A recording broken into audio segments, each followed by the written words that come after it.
Hello guys, and welcome back to this channel, where today guys, I'll be showing you how to read your script while recording on Descript.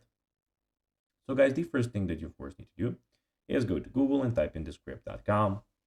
After that, you just need to go of course, then if you want download their application and of course log in or register to Descript if you haven't already done that of course.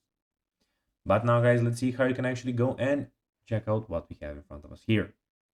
So on the left side of the screen, as you can see, we have the project, quick recordings, AI speakers and tablets, and we have your workspace, and in the top right corner, we have, as you can see, your profile and all the settings and the new project button, which is one of the most important buttons here.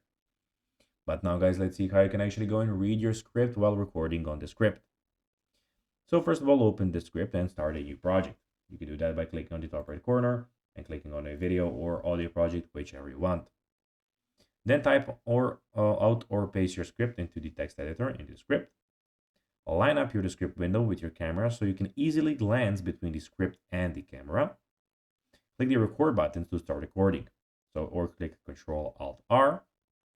You can use the teleprompter to read your script while looking at the camera. The script eye contact feature can help you maintain natural eye contact with the camera even if you're reading from a script. So guys, that will be everything for this video. I hope that you found this video informative and entertaining, guys. If you did, don't forget to like this video, share it, subscribe to the channel, and put the notifications on, as guys, this really helps us grow our channel. So if you have a few seconds, it will be pretty cool if you could do this for us. So guys, that will be everything for this video. I hope you enjoyed it. And guys, as always, I'll be seeing you in the next video on this YouTube channel. Until then, as always, bye guys.